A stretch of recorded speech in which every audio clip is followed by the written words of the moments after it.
안녕하세요. 기독교 간증 채널 하늘이 들은 사연입니다.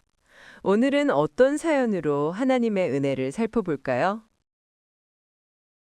저는 올해 62살이 된 작년에 퇴직한 남편, 그리고 30살이 넘은 딸아이와 함께 24시간 편의점을 운영하는 엄마입니다. 남편이 평생을 바친 직장에서 정년 퇴직하던 날, 저희는 두렵기도 했지만 참 감사했습니다.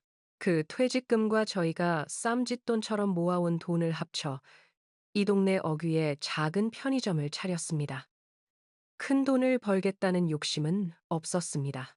그저 이 나이에 아직 건강하게 함께 일할 수 있다는 것이 감사했습니다.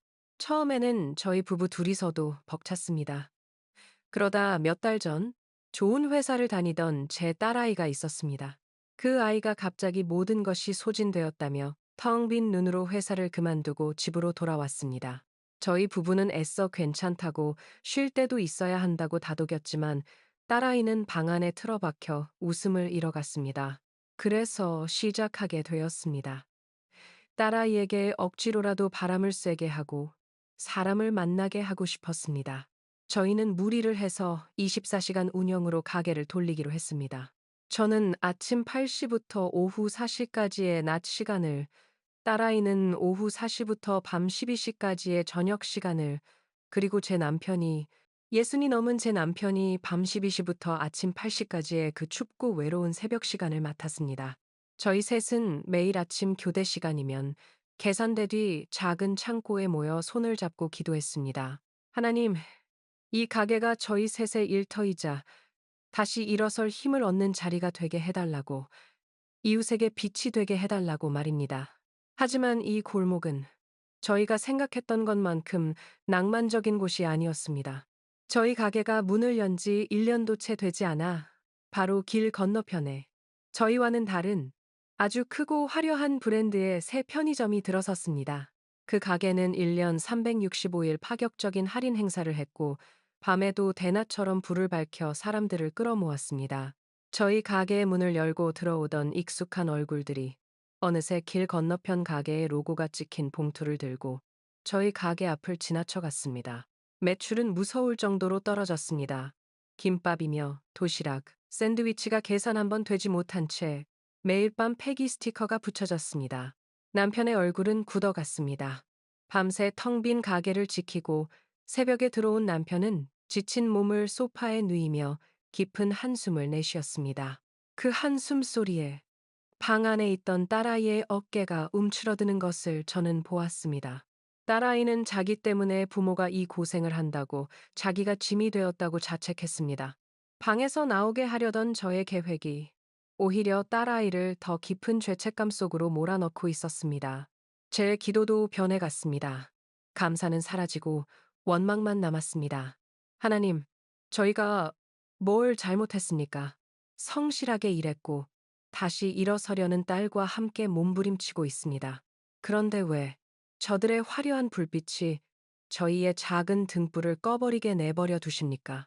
결국 저희는 24시간 운영을 포기해야 할지도 모른다는 이야기를 나누기 시작했습니다. 남편의 건강도 나빠졌고 이대로 가다가는 임대료도 감당할 수 없었습니다. 이번 달까지만 해보고 정리하자. 저희 셋의 대화는 그렇게 절망으로 끝나가고 있었습니다. 그날은 유난히 춥고 비가 내리던 겨울밤이었습니다. 새벽 3시가 다 된 시간이었습니다. 밤을 지새우던 남편에게 잠이 오지 않는다며 딸아이가 따뜻한 커피를 타서 가게에 들렀던 모양입니다. 가게에는 손님 한 명 없이 빗소리와 형광등 소리만 들렸다고 했습니다. 남편과 딸은 텅 빈 매대를 바라보며 말없이 커피만 마시고 있었습니다. 그때였습니다. 가게 문이 부서져라 거칠게 열리더니 한 20대의 젊은 여자가 머리가 흠뻑 젖은 채 맨발로 뛰어 들어왔습니다. 여자는 공포에 질려 사시나무 떨듯 떨며 제 딸아이의 팔을 붙잡고 살려달라고, 제발 숨겨달라고 애원했습니다.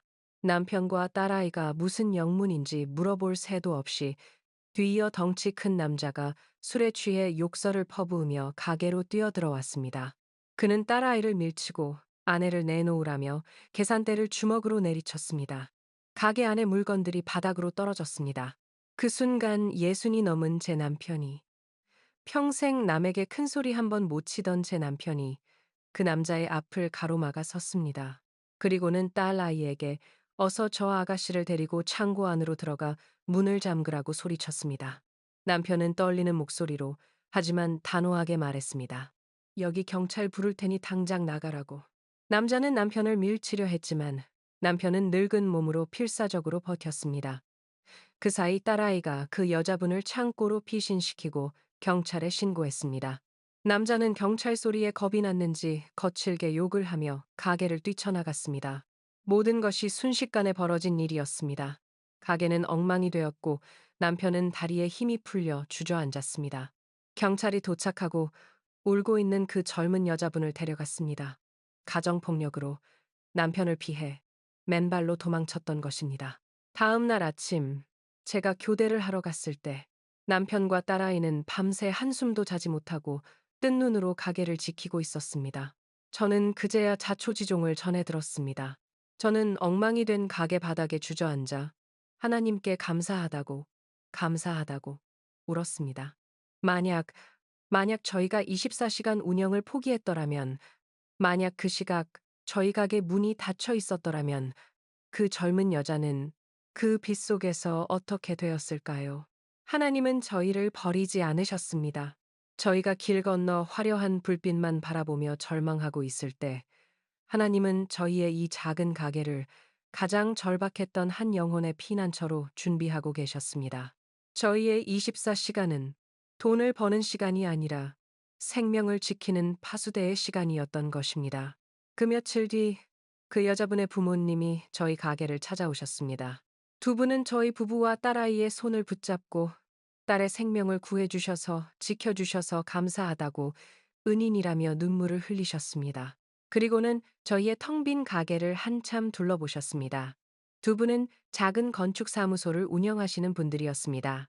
그날 이후 그분들은 자기 사무실의 모든 간식과 음료를, 심지어 공사 현장에 들어가는 물품들까지도 길 건너 큰 가게가 아니라 굳이 저희 가게를 통해 주문하기 시작했습니다. 그뿐만이 아니었습니다. 그분들이 다니시는 교회의 성도님들이 마치 약속이나 한 듯이 저희 가게의 단골 손님이 되어주셨습니다. 매출은 기적처럼 회복되기 시작했습니다. 하지만 저희에게 일어난 진짜 기적은 매출이 아니었습니다. 그날 이후 제 딸아이가 변했습니다. 방 안에서 나오지 않던 그 아이가 그날 새벽 그 여자를 지켜낸 이후로 눈에 총기를 되찾았습니다. 딸아이는 지금 사회복지사 자격증을 다시 공부하고 있습니다. 자신처럼 상처받은 여성들을 돕는 일을 하고 싶다고 했습니다. 저희 세 식구는 오늘도 24시간 가게를 지킵니다. 남편은 여전히 피곤한 몸으로 새벽을 지새웁니다. 하지만 이제 저희는 절망하지 않습니다. 이 가게는 저희 가족의 생계 수단이 아니라 어두운 밤, 절박하게 도망치는 누군가를 위한 하나님의 24시간짜리 따뜻한 등대임을 그날의 그 새벽 사건을 통해 똑똑히 확인했기 때문입니다.